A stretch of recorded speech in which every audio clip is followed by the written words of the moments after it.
সামনেই রথযাত্রা, তাই আমরা নিয়ে চলে এসেছি জগন্নাথ মহাপ্রভুর খুবই প্রিয় ও 56 ভোগের অন্যতম কর্মাবাই খিচুড়ি। তার জন্য নিয়ে নিচ্ছি 2 কাপ গোবিন্দভোগ চাল আর 1 কাপ সোনা মুগের ডাল। যতটা চাল তার অর্ধেক ডাল নিতে হবে। এখানে 2 কাপ গোবিন্দভোগ চাল নিয়েছি আতপ চাল, আর এখানে 1 কাপ মানে যতটা চাল তার হাফ ডাল নিয়েছি সোনা মুগের ডাল। খুব ভালো করে ধুয়ে 25 থেকে 30 মিনিটের জন্য সোক করতে রাখছি জলে। আধা ঘন্টা হয়ে গেছে।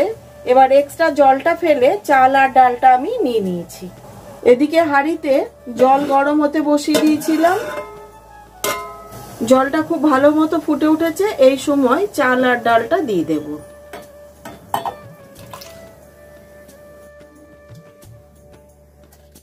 খুব ভালো করে চাল আর ডালটাকে মিশিয়ে নিয়ে একটু সময় ফুটতে দিচ্ছি। এখানে নিয়েছি 1 চামচ আখের গুড়, গোলমরিচ পাউডার, হিং, জিরে। কাঁচা জিরে আমি হামানদিস্তার মধ্যে নিয়ে এরকম কুটে নিয়েছি। দারদারা বা দানা দানা রয়েছে, গ্রানুলেটেড রয়েছে। নিয়েছি আদা গ্রেট করে, হলুদ, 2টো তেজপাতা। খিচুড়িটা খুব ভালো মতো ফুটে উঠেছে। এই সময় দিয়ে দিচ্ছি তেজপাতা, আদা, জিরে গুঁড়ো, গুড়টা বাদে সবই দিয়ে দেব, হলুদ, হিং, গোলমরিচ পাউডার। দিয়ে দিচ্ছি সন্দক লবণ, এটা প্রয়োজন মতন দিয়ে দেবেন। দিয়ে খুব ভালো করে নেড়ে দিচ্ছি। প্রভুর ভোগ বা খিচুড়ি মাটির হাঁড়িতে আর কাঠের উনুনে রান্না করা হয়, কিন্তু সেটা তো সম্ভব নয়, তাই জন্য আমি এইভাবে করলাম। আর এটা আমার ঠাকুর ঘরের জন্য রান্না নয়, এটা আপনাদের সাথে শেয়ার করব বলে আমি আমার কিচেন থেকেই দেখালাম।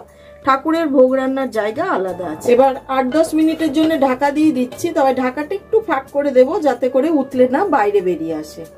প্রায় 8 থেকে 10 মিনিট মতন হয়ে গেছে। ঢাকাটা খুলে নিচ্ছি, ভালো করে নেড়ে নিচ্ছি। এইবার দিয়ে দিচ্ছি ঘি। ঘিটা একটু বেশি করে দিতে হবে। দিয়ে দিচ্ছি 1 চামচ আখের গুড়, দিয়ে আবারও খুব ভালো করে নেড়ে মিশিয়ে নিচ্ছি। এই খিচুড়ি ভোগে কোনো রকম সোমবার, বাগার বা ছোক লাগানো হয় না, তাই একবারেই এটা এইভাবে হয়। আর ঠাকুরের ভোগে শুকনো লঙ্কা, কাঁচা লঙ্কার কোনো প্রয়োগ নেই বলে, ব্যবহার হয় না বলে এখানে গোলমরিচের ব্যবহার করা হয়। ব্যাস হয়ে গেছে।